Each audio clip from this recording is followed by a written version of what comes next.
Alrighty, everybody. Welcome to another episode of Cosmic Surfers. What I wanted to do today was briefly introduce you to natural law shamanism, or shamanism based in natural law, or cosmic shamanism, or shamanism based on connecting with nature. Not necessarily about plant medicine ceremonies, which people typically connect with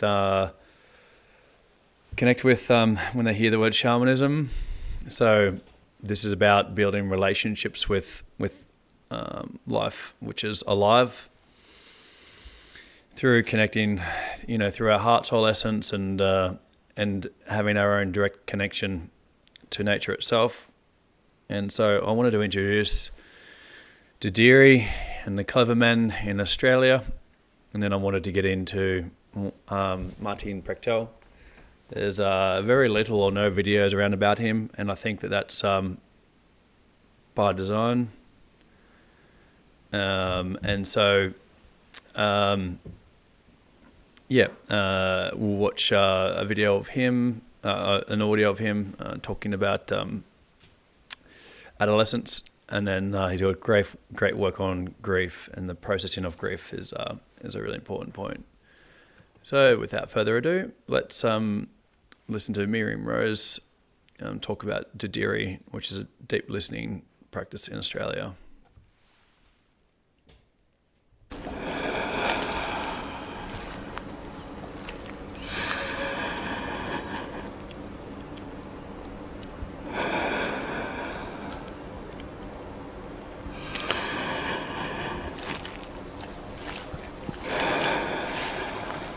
To know me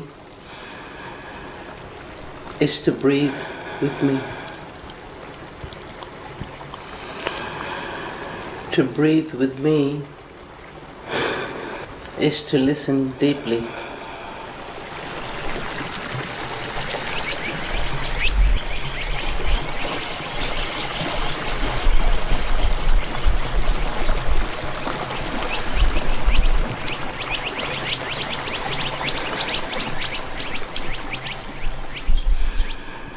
To listen deeply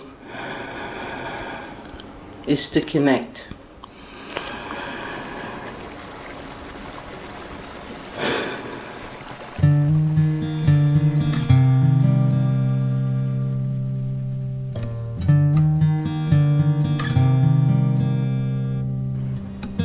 It's the sound of deep calling to deep. Dadirri, the deep inner spring inside us. We call on it, and it calls on us. We are river people. We cannot hurry the river. We need to move with the current and understand its ways.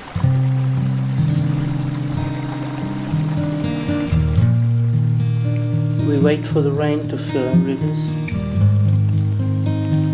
and water our thirsty earth.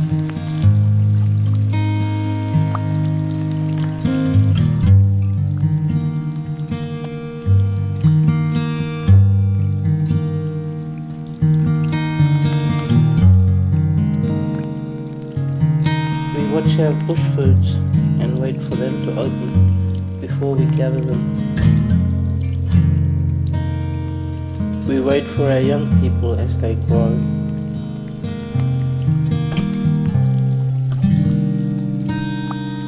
The time for rebirth is now. If our culture is alive and strong and respected, it will grow. It will not die, and our spirit will not die. I believe that the spirit of Dadirri that we have to offer will blossom and grow. Not just within ourselves, but in our whole nation.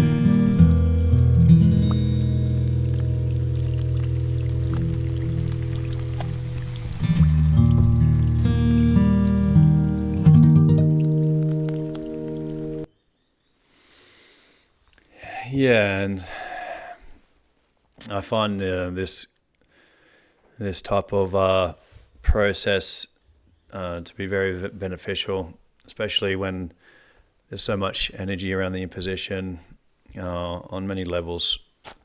And so we know that it's very easy to say going within and all of that kind of thing, but developing a true relationship with the land and all beings and the different layers through listening is really key to deep care for Mother Earth and this planetary body that we live on. And so the clever men are widely regarded in the shamanistic world as potentially being the most powerful in the world. They walk the song lines, and they know the land very well, and they know the spirit world very well. A lot of it's through there's tightly held knowledge, and there's initiations, and there's men's business and women's business. So there's not a whole lot. There's not a whole lot out there around clever men, and these people are obviously very hard to find because they're out on the land. So I haven't seen the next video, but I just wanted to play it to get a bit of a sense for you guys. But the clever men is decades of decades long process. So.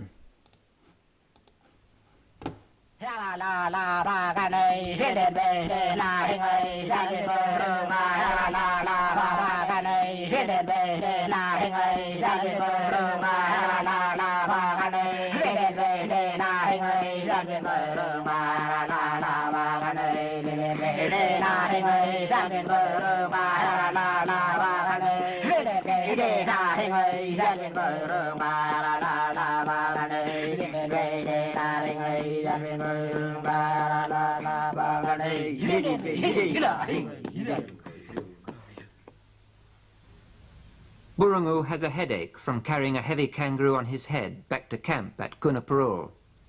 Also camped at Kunaparul is Garimara, who is a Mapanjara, or one who can cure sickness. A man may indicate that he is not well, but he would not directly ask a Mapanjara man to cure him. First, Garimara feels the old man's head. If it is cold, he will leave him alone. If it is hot, he must work on him. He rubs his sweat onto the old man.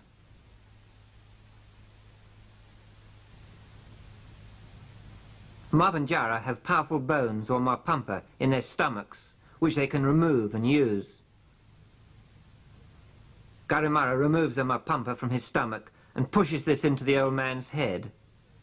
If the bone goes into the patient's head and stays there, he has a serious sickness. If the bone goes right through, so that the Mapanjara can pull it out the other side, as now, then the patient is not seriously ill.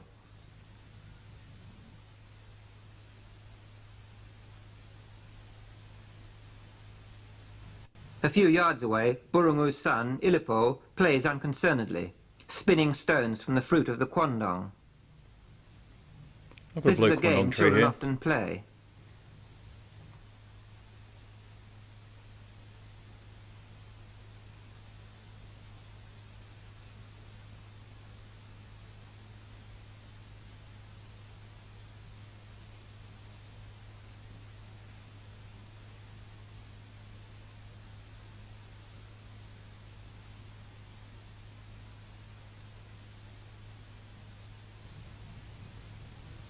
Garimara removes another mapampa from his stomach. The mapampa, which are being pushed into Burungu's head, gather all the sickness together.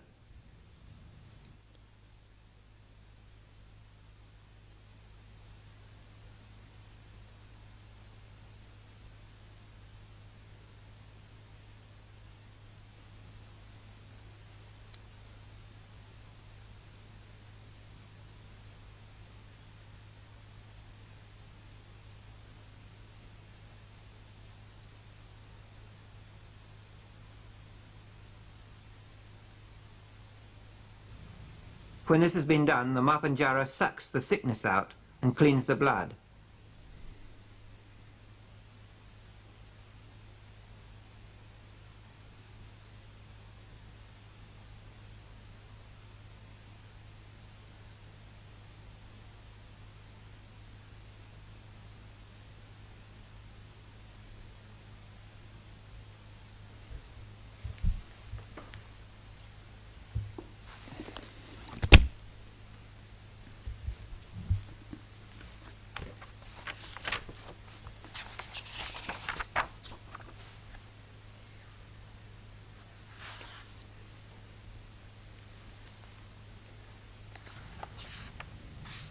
He covers the spittle with dirt, for this is the law. Only Mapanjara have the power to do these operations. Men are taught to become Mapanjara by other Mapanjara men. Garimara decided to become one after dreaming about evil spirits or mamu as a boy.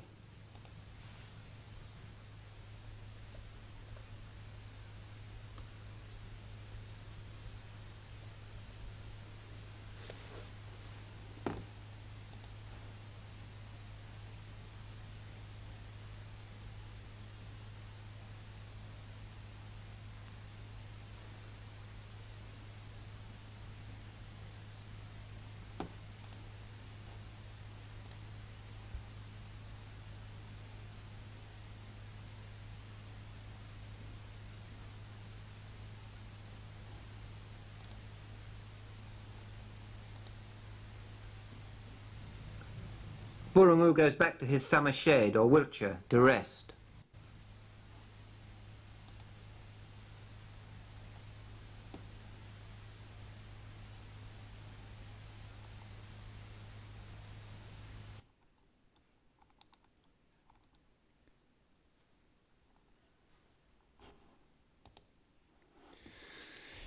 Right, and so I can recommend this book here, Voices of the First Day by Robert Lawler, Awakening the Aboriginal Dreamtime. And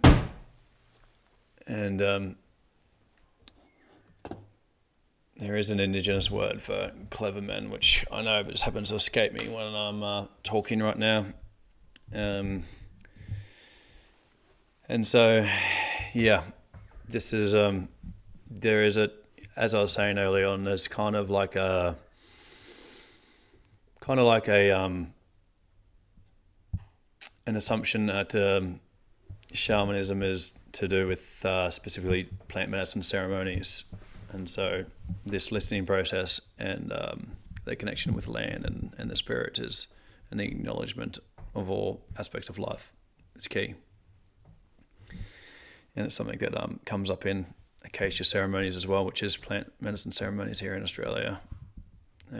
Singing out the song lines and the songs of the land and the spirits, and calling them in and acknowledging, working with them.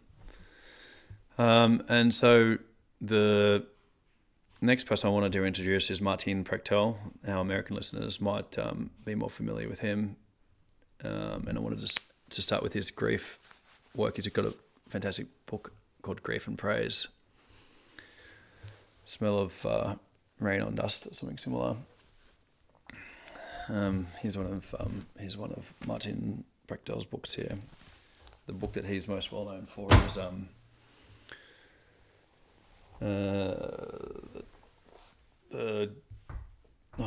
again, name the Jaguar talking stick or something like that.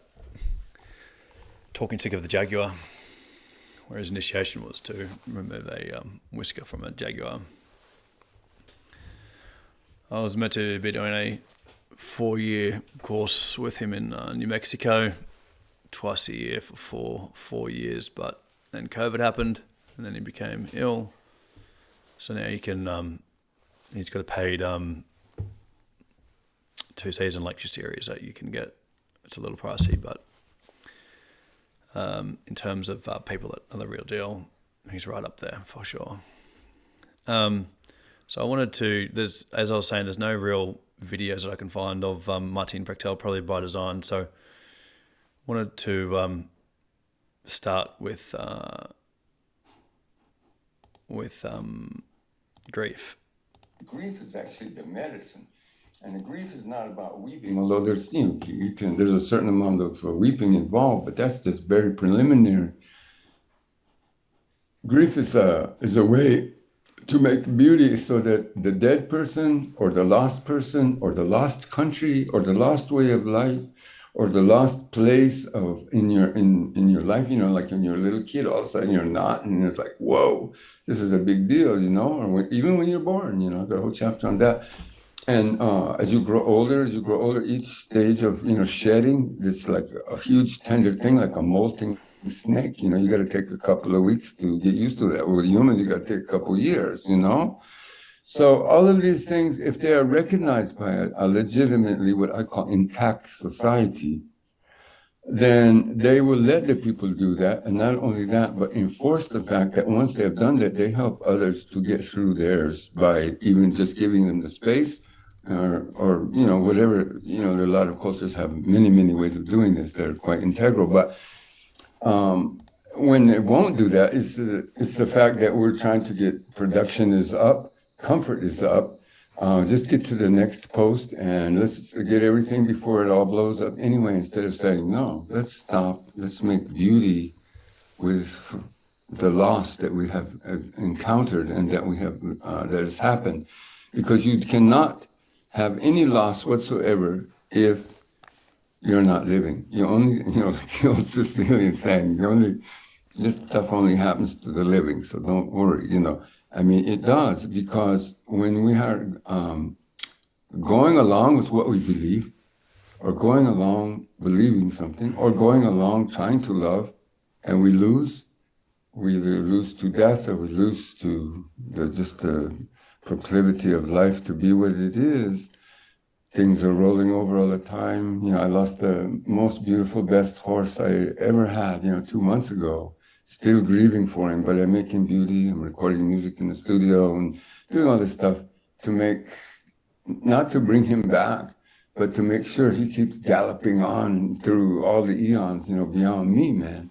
So it's like, if you say that, oh, grief is something I've got to get over, grief is something I've got to medicate, take some more cannabis and some drugs so I don't feel it, then you defer this on to the next generation. It doesn't matter whether it's your blood or not. And then that becomes what they call war.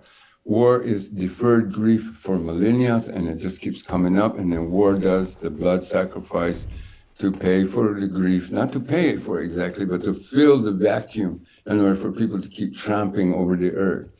So if, and a totally little, just an amazing revolution of individual, if you just as a single person or two people or three or 10 or 20 can do something in order to, every time you feel the pain of loss of something, you can make a beauty from that energy. Then you're doing what grief is. And grief is, have you ever noticed, like shellfish?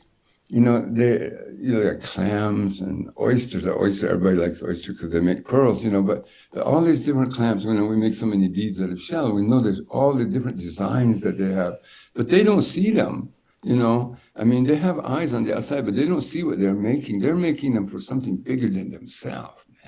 And they're making them with a big tongue called a mantle, and literally using sort of the same thing we have in our tongue in order to lick these minerals onto the onto the shells on the inside, and so that when they die, they leave these magnificent works of art in the ocean and fresh water.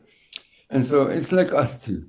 We are bound to make beauty in order to make all things live. And so grief is one of the signs that you've actually loved and that you've actually lived. It's not like, oh, damn, I wish I didn't have grief. You're going to if you take the chance to love. You're going to if you take the chance to live more than 2 days. You're going to if you're going to be a human being, and animals too.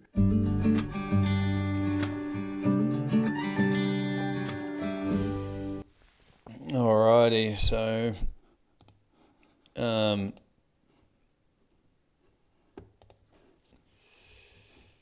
grief ritual is something that I highly recommend as well. It's really underrated. Done a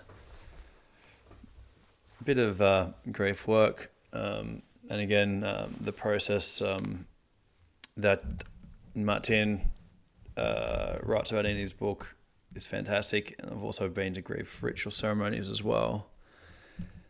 It's a big process, and something that I think we all should, I don't know if it's necessarily shadow work, but it's definitely a process. giving things up to the fire and going through a process over weeks at the beach and things like that. I went through 11/11. I went through one at the beginning of COVID actually, and then just in my personal experience, having lost my father, and then living on land here and with a couple of young fellas who moved away, and then shortly after they both passed.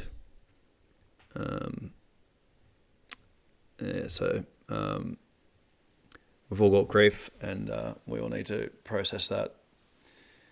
And I think that's an important aspect of, you might not call it shamanism, but I think it's part of the process.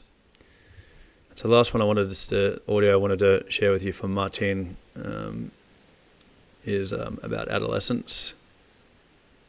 And you'll notice that I'm not necessarily getting into, all of the rituals and ceremonies and stuff today. This is more of a natural flavour of shamanism.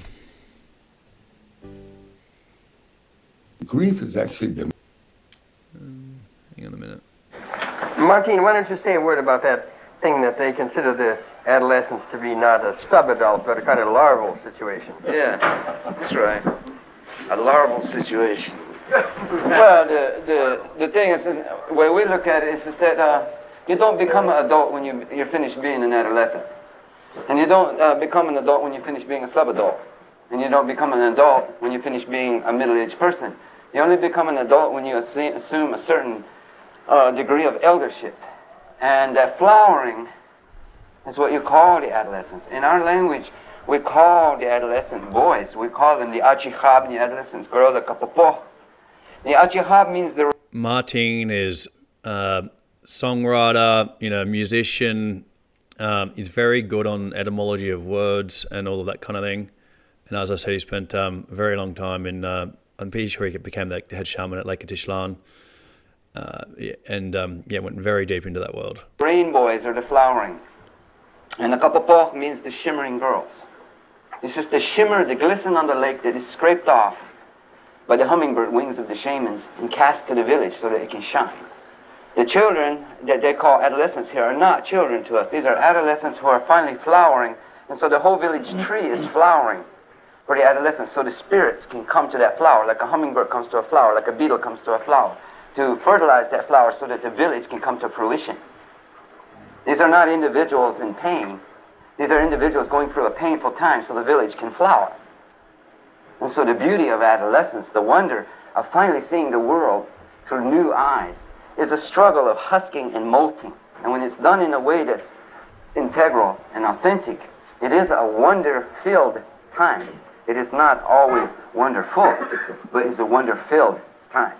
And when that wonder-filled time is left moaning at the starting gate and never given its due, it still moans in there when we're 40, 50, 60, 70, 80 years old. As John says, where we say you jump over it from being a child into being a somewhat semi-adult. You can never be an adult until you have gone through the adolescent process of flowering and being seen and shimmering for the whole tribe. So the men, they strut. One of the major things of adolescents to do in the village is go home and get dressed, walk in the streets together. The men walk arm in arm. European culture said that was effeminate. But the men, they shimmer. They literally, we have the women weave tinsel into their sashes and their shirts. And they walk around the village with a strut. You notice a lot of the kids in the hood? Time to shimmer. They got the strut. I know a lot of you guys would like to do that. They may not have the intellectual horizons or opportunities given to them, but they're in their bodies. They're in their bodies with that strut. And that beauty that is seen by the people is the same beauty that they feel inside themselves when they see the world.